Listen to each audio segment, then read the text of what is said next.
네, 오늘부터 이제 7주 동안 요한복음에 나오는 예수님의 자기 계시를 이제 진행합니다. 오늘 첫 번째로 나는 생명의 떡이다라는 주제를 가지고 이제 말씀을 나누려고 합니다.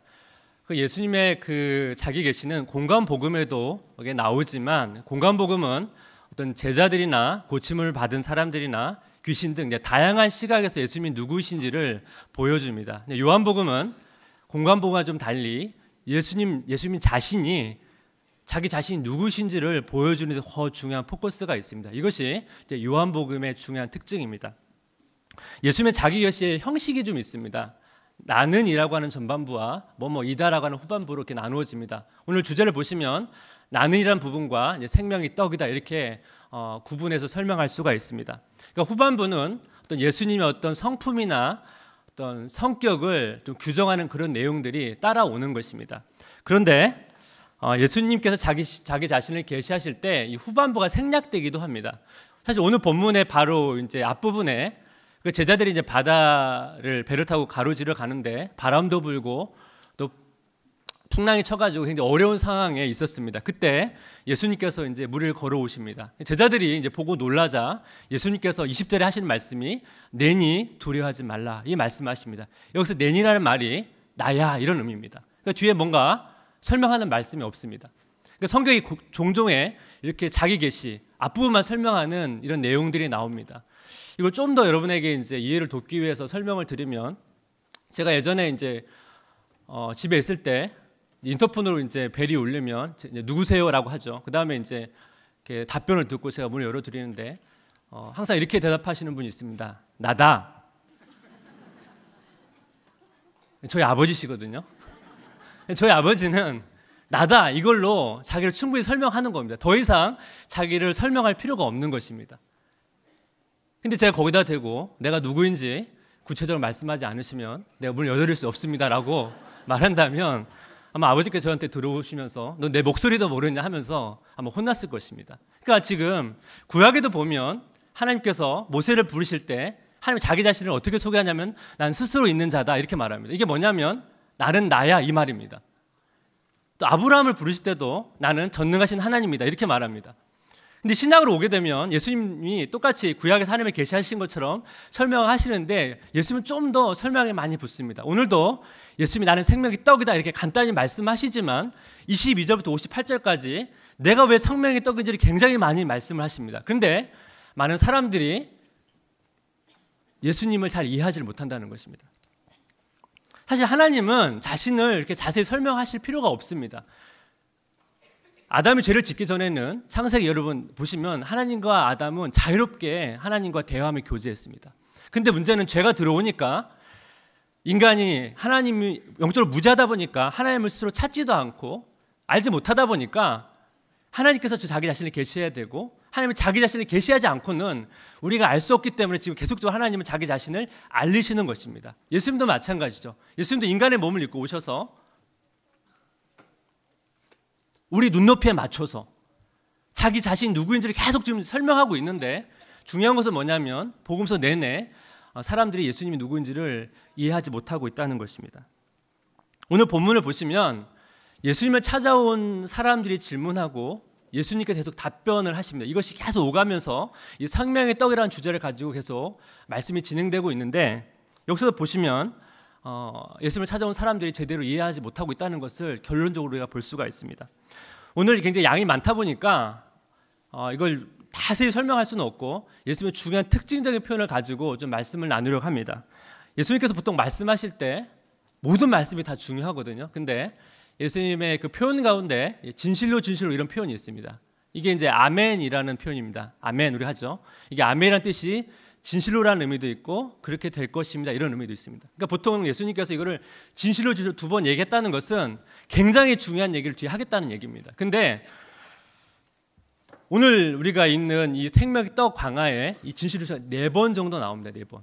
그만큼 오늘 본문의 내용은 예수님이 굉장히 중요한 얘기를 많이 하시는 것입니다.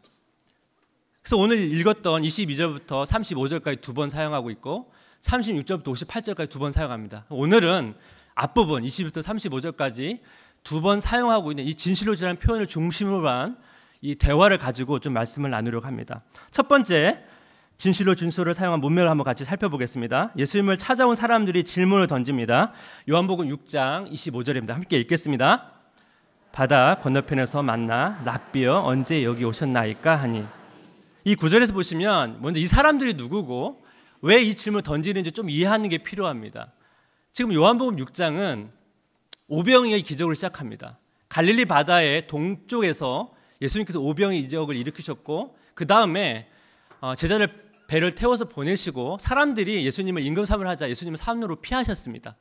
그 다음에 제자들이 이제 배를 타고 가는데 아까 앞서 설명드렸던 풍랑이 쳐서 어려운 상황 가운데 예수님이 나타나셨고 그 다음에 궁극적으로 먼저 이 배는 어디에 도착하냐면 갈릴리 바다의 북서쪽 가버나움이라고 하는 곳에 도착합니다.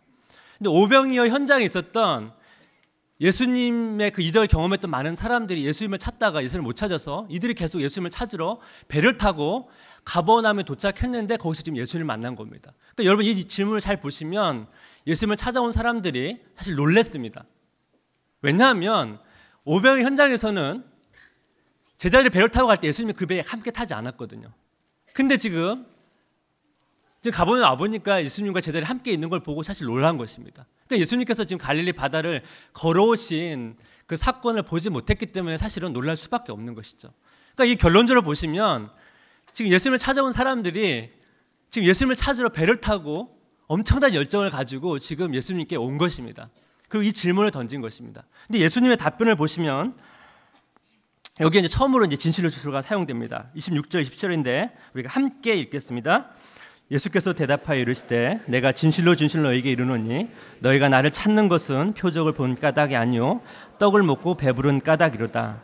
썩을 양식을 위하여 일하지 말고 영생하도록 있는 양식을 위하여 하라. 이 양식은 인자가 너희에게 주리니 인자는 아버지 하나님께서 인치신 자니라.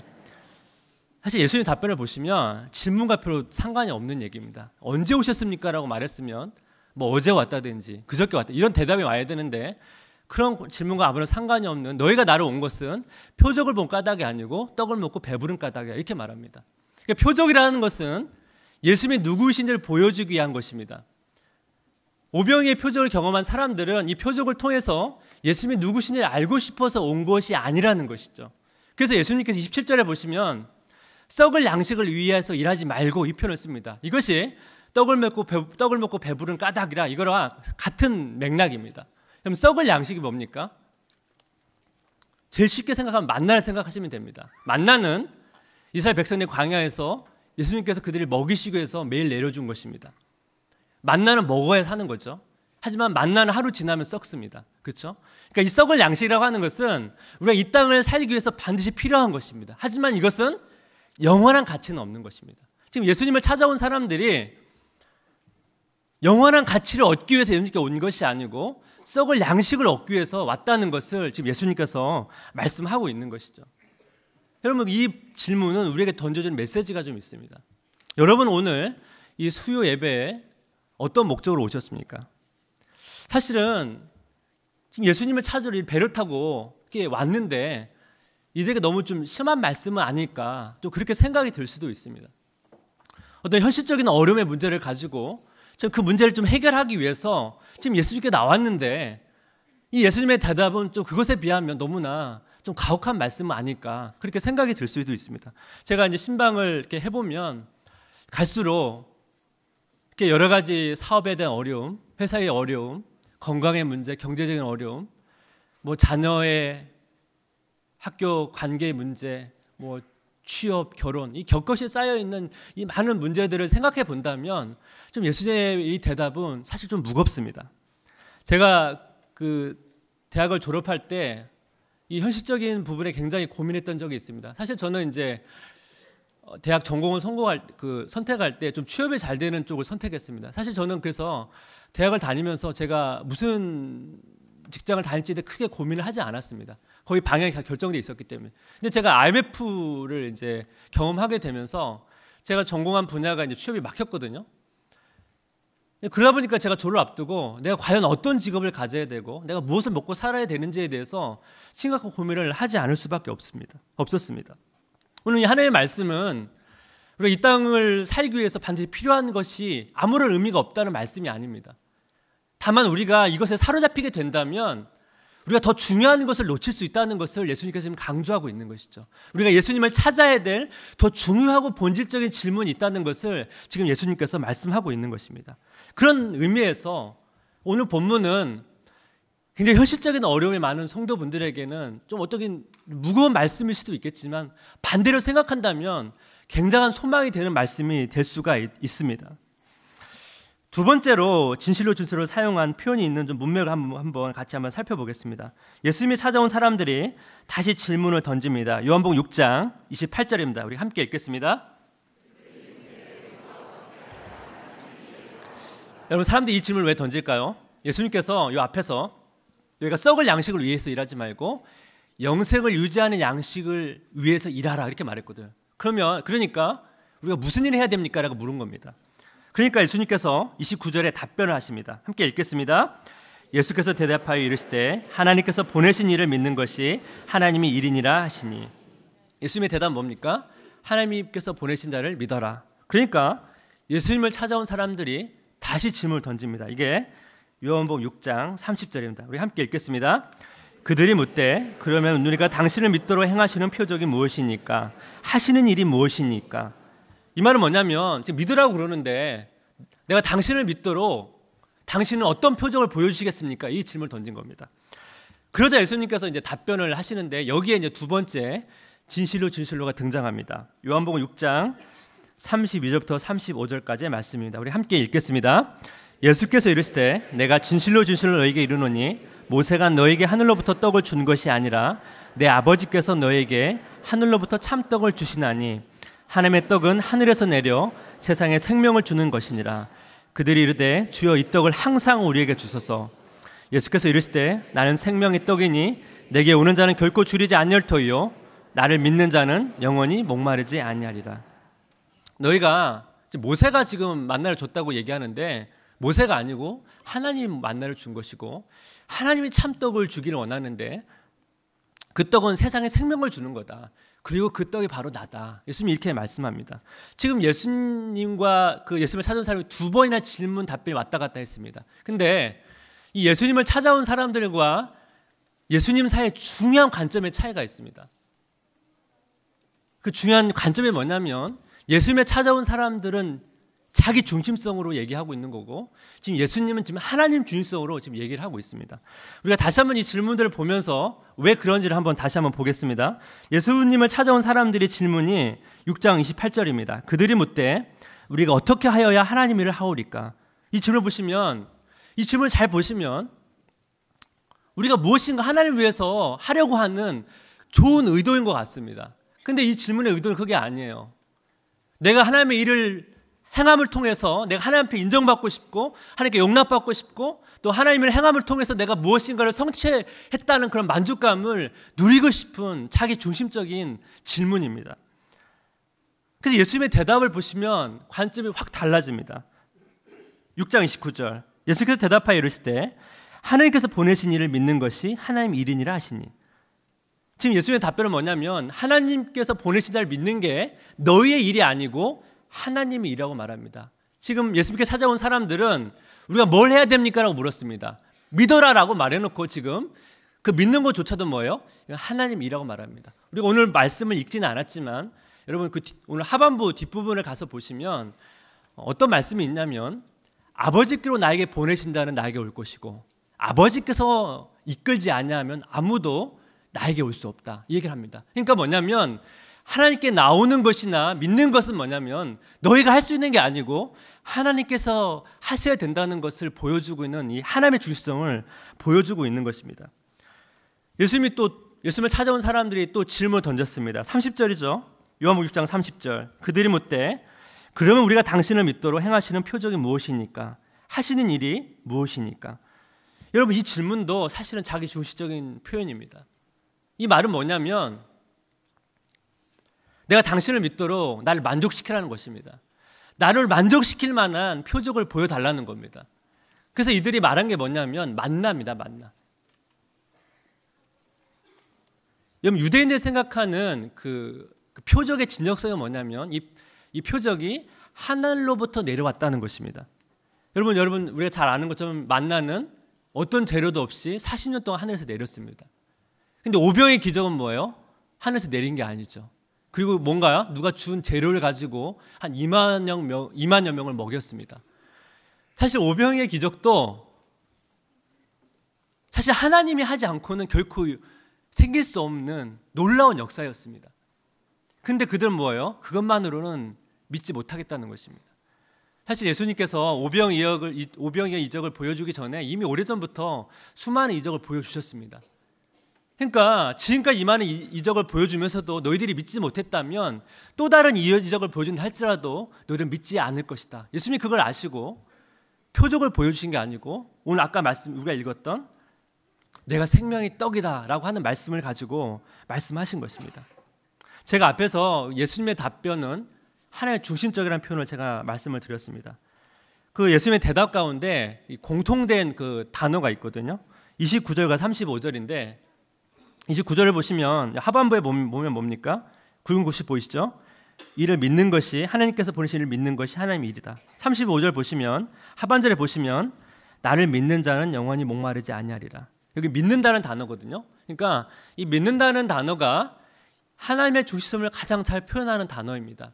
아리스토 맥그레스라고 하는 교수님이 믿음을 정의할 때 한 3가지로 정의를 했습니다. 첫 번째는 뭐냐면 믿음은 하나님의 진리를 받아들이고 수용하는 것이다. 둘째는 믿음은 하나님을 신뢰하는 것이다. 셋째는 믿음은 하나님의 약속의 진입이다. 세 번째는 좀 설명이 필요합니다. 이걸 좀 쉽게 푼다면 믿음은 예수님의 십자가 부활의 능력을 맛보는 것이고 맛봄을 통해서 뭐예요? 하나님과 성도들을 향한 전인적인 반응을 포함한 개념이 믿음입니다. 우리가 보통 믿음을 얘기할 때 첫 번째, 두 번째 거로 많이 설명합니다. 근데 믿음은 세 번째 거를 말하는 겁니다. 그러니까 첫 번째, 두 번째는 세 번째 단계를 가기 위한 예비적 단계지 온전한 믿음은 아닙니다. 근데 우리는 주로 첫 번째, 두 번째로 끝친다는 것이죠. 그 세 번째로 여러분 잘 생각해 보시면 믿음은 굉장히 역동적인 단어입니다. 그래서 요한복음을 보시면 요한이 믿음이란 단어와 순종이란 단어를 바꿔서 쓰기도 합니다. 그러니까 믿음이란 단어는 정적인 요소가 아니고 굉장히 역동적인 요소입니다. 여러분 잘 보시면요, 지금 예수님을 찾아온 사람들이 보였던 그 열정의 역동적인 모습과 지금 예수님께서 말씀하시는 믿음의 역동적인 모습은 겉으로는 구분할 수가 없습니다. 구분할 수 있는 유일한 동기는 마음의 동기예요. 자기 중심성이냐 하나님 중심성인가. 그런 관점에서 여러분 믿음을 다시 한번 정리하면 이렇게 정리할 수가 있습니다. 믿음은 내가 하나님 일을 뭔가 행함을 통해서 내가 하나님께 인정받고 하나님께 용납받는 것이 아니라 내가 하나님께서 이미 용납해 주셨고 나를 용서해 주셨고 인정해 주셨기 때문에 그에 대한 반응으로서의 순종을 포함하는 개념입니다. 믿음은 나를 만족시키는 도구가 아니고 하나님께서 나를 인정해 주셨기 때문에 하나님을 기쁘시게 하는 삶을 추구하는 것이 믿음입니다. 제가 이 부분을 이렇게 계속 강조하는 이유는 뭐냐면 우리가 신앙생활을 하면서 믿음이라고 이렇게 말하면서 믿음이 아닌 자기 중심적 요소가 많기 때문에 그렇습니다. 제가 예전에 이제 이 말씀을 준비하다 생각난 한 사건이 있었습니다.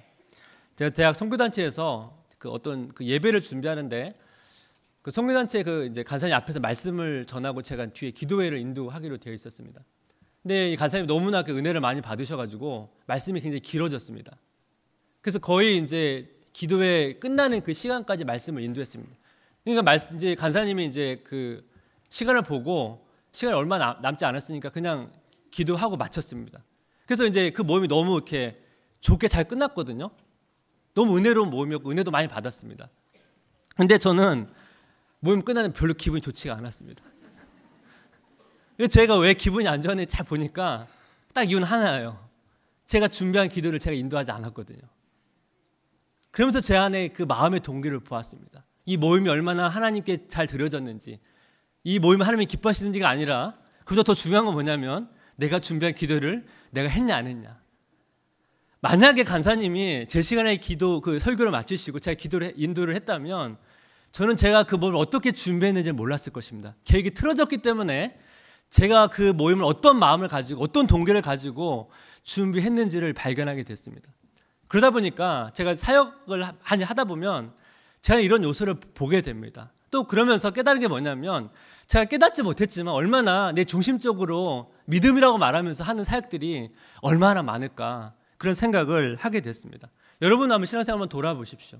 우리가 얼마나 사역하고 여러 가지 봉사하면서 믿음으로 포장된 자기 중심적인 요소가 얼마나 많겠습니까? 우리가 뭐 사역을 할 때 내 뜻대로 되지 않을 때 얼마나 또 많은 갈등들이 또 존재하고 표현하지 않지만 얼마나 내 마음속에 주관적인 판단과 정죄가 있습니까? 오늘 예수님께서 예수님을 찾아온 사람들의 그 마음에 있는 동기, 자기 중심적인 동기를 들춰내시면서 그들에게 정말로 필요한 것에 대해서 지금 예수님께서 말씀을 하고 있는 것이죠. 오늘 본문에서 예수님이 이제 자신을 생명의 떡이라고 이제 그 말씀을 하시면서 이제 떡 얘기를 합니다. 이 떡 얘기를 왜 하냐면 오병이의 떡 때문에 얘기한 것도 있고요. 예수님을 찾아온 사람들이 떡을 찾으러 왔기 때문에 지금 떡 얘기를 하는데 예수님께서는 앞에 뭐라고 생명의 떡이라고 말하고 있습니다. 생명의 떡. 그러니까 그냥 떡이 아니죠. 그냥 떡이 생명이에요. 이 생명이라는 단어가 굉장히 중요한 단어입니다. 요한복음에서 굉장히 중요한 단어입니다. 그래서 예수님이 이 35절에 생명이 떡이다라고 말씀하기 전에 33절에서 생명이란 단어를 한번 사용합니다.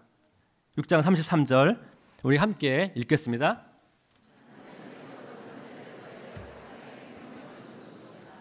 예수께서 세상에 생명을 주기 위해서 성육신 하셨다는 말씀을 지금 하고 있습니다. 또 이 단어가 여기서만 쓰였냐? 아닙니다. 요한복음 1장부터 이 단어가 사용됩니다. 요한복음 1장은 특징이 뭐냐면 1장 1절부터 예수님을 소개합니다. 4절을 보시면 예수님께서 이제 앞부분에 하나님과 성부 하나님과 영원전부터 함께 있었고 창조 때도 예수님이 함께 있었고 4절에 그 안에 생명이 있었으니 이 생명은 사람들의 빛이라. 예수님 안에 생명이 있었고 연결하면 어떻게 돼요? 그 생명을 주기 위해 예수님께 이 땅에 오셨고 그 우리로 하여금 뭐예요? 우리 안에 이 생명이 있음을 알고 그 생명의 기쁨을 누리도록 기록한 것이 요한복음의 중요한 특징입니다. 요한복음에서 이 생명이라는 단어와 가장 비슷한 단어가 영생이라는 단어입니다. 영생. 영생은 뭐냐면 영원한 생명의 줄임말입니다. 이게 생명이라는 단어가 조회라는 단어인데 같은 단어를 썼고 앞에 영원한이라고 하는 단어가 수식된 겁니다. 그러니까 영생은 뭐예요?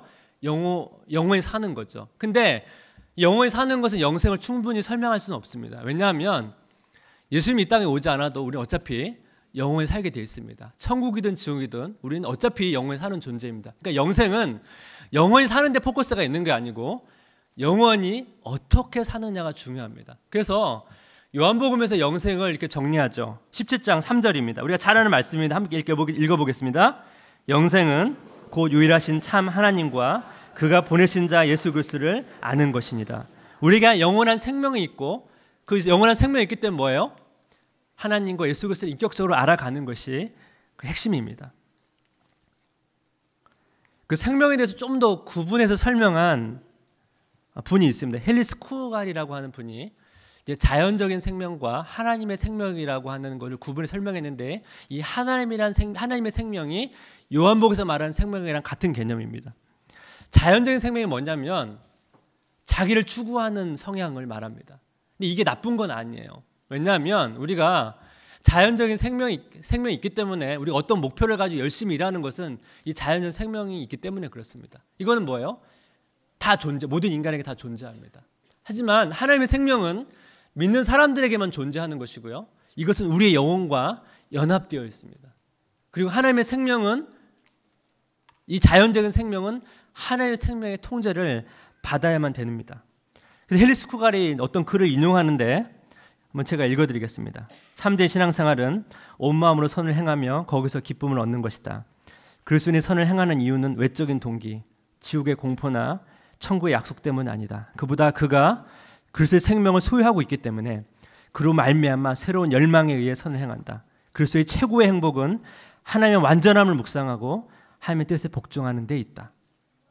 우리가 하나님의 생명이 있기 때문에 우리가 하나님의 인격적인 교제를 통해서 이 땅에서 누릴 수 있는 최고의 행복에 도달할 수 있다는 것입니다. 헬리스 쿠갈이 무슨 문제를 제기하는 거냐면 많은 그리스도인들이 우리 안에 하나님의 생명이 있다는 것이 얼마나 놀라운 선물인지에 대해서 잘 깨닫지 못한다는 것이죠. 그러다 보니까 어떤 문제가 생기냐면 하나님의 생명을 가지고 마치 자연적인 생명을 가지고 있는 사람들이 추구하는 정도에 만족하고 산다는 것입니다. 그러니까 신앙생활은 뭐냐면 하나님의 생명을 통해서 뭐예요? 영생의 기쁨을 지속적으로 누려가는 것을 추구하는 것이 바로 신앙생활인 것입니다.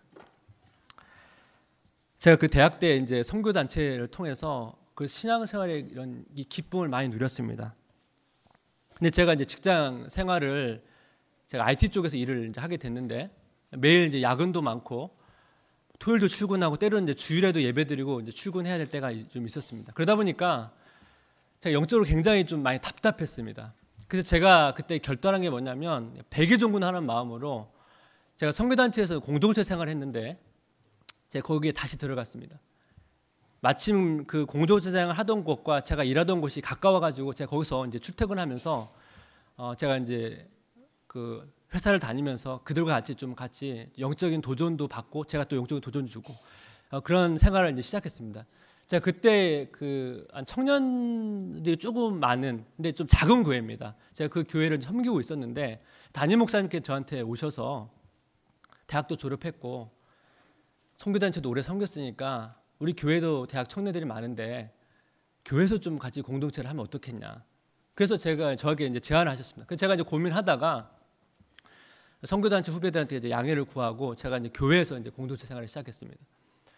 그때 교회가 어떤 건물 2층에 있었거든요. 근데 3층에 이제 그 자취하는 방들이 여러 개 있었습니다. 그래서 제가 그 방 하나를 구해가지고 거기서 이제 교회 나오는 이제 대학생들, 청년들과 같이 공동체 생활을 했습니다. 근데 교회에서 공동체 하다 보니까 이제 새로운 그 변화가 뭐냐면 새벽기도를 나가는 거예요. 새벽기도. 교회 근처에 있어도 부담이 되는데 같은 건물이잖아요. 한 층만 내려오면 교회거든요. 그러니까 새벽기도를 나가야 되는데 회사 다니까 너무 피곤해가지고 이 새벽이니까 너무 힘들었습니다. 그래서 제가 그 배수진을 치고 한 게 뭐냐면 잠을 방에서 안 자고 교회에서 잤습니다. 교회가 이제 마루 바닥이었거든요. 불이 들어와요. 그래서 이불을 깔면 잘 수가 있었습니다. 그래서 제가 이제 거기서 일어나고 그러니까 일어나지더라고요. 근데 어떤 날 같은 경우에는 너무 피곤해서 알람 소리를 못 들어요. 그래서 목사님의 새벽 예배 시작하는 종소리, 때로는 찬양 소리 맞춰서 깰 때도 있었습니다. 근데 목사님께서 저를 안 깨우셨어요. 제가 일어날 때까지 기다리셨어요. 목사님 보시면 되게 민망하잖아요. 새벽에 인도해야 되는 저 뒤에서 누가 자고 있고. 사모님이 깨우셨습니다. 사모님께서.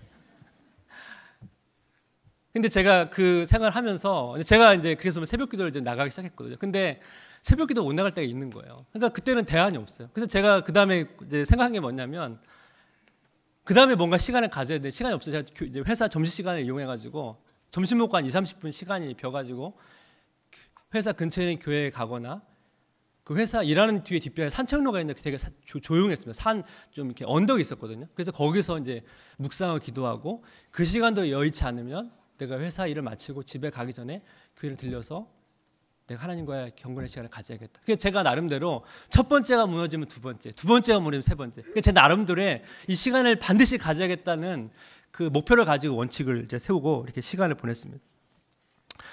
그때 제가 굉장히 어떤 절박한 문제가 있었던 건 아니고요.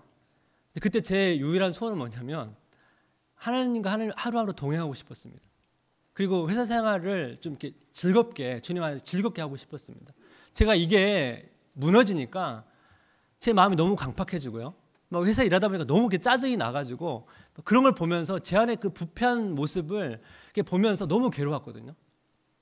제가 돌아보면 그 시간들이 저한테 막 충분한 시간은 아니었습니다. 늘 이렇게 뭔가 시간을 쪼개서 조금씩 했는데 그러니까 늘 아쉬웠죠. 때로는 원칙을 지키지 못할 때도 많았습니다. 근데 제가 시간을 돌아보면서 그게 머물렀던 시간들이 저한테 굉장한 유익이 있었습니다. 뭐냐면 우리가 이 땅에서 돈이나 명예나 업적이나 어떤 것도 하나님께 가져갈 수가 없습니다. 유일하게 가져갈 수 있는 게 뭐냐면 하나님과 인격적인 교제, 영생의 기쁨, 이것만 하나님께 가져갈 수 있습니다. 이것만 영원합니다. 어떤 다른 것은 하나님 앞에 의미가 없습니다. 근데 우리가 이 영생의 은혜를 맛보지 못하면 우리가 어떤 공부를 하든지 직장 생활을 하든지 자녀 양육을 하든지 간에 그것은 분명히 자기 중심적인 자기 추구일 수밖에 없습니다. 이걸 맛보지 않으면 우리는 썩은 양식을 구하는 삶을 살아갈 수밖에 없습니다. 예수님께서 지금 자기 생명을 버리시면서까지 우리에게 하나님의 생명을 주셨는데 우리가 하나님의 생명을 가지고 육신의 생명을 가진 자연적인 생명을 가진 사람들의 삶에 만족하고 산다면 오늘 지금 하나님께서 말씀하신 나는 생명의 떡이고 나의 살과 피를 먹으라고 하는 이 하나님의 준후한 명령과 이 하나님의 간절한 호소를 우리가 매일매일 거부하며 사는 것입니다. 우리 삶 가운데 많은 결핍이 있습니다. 하지만 우리가 이 영생의 기쁨을 통해서 우리가 하나님 앞에서 만족하고 우리가 매일매일 하는 모든 일들이 하나님을 기쁘시게 하는 통로가 되시기를 주님의 이름으로 축복합니다.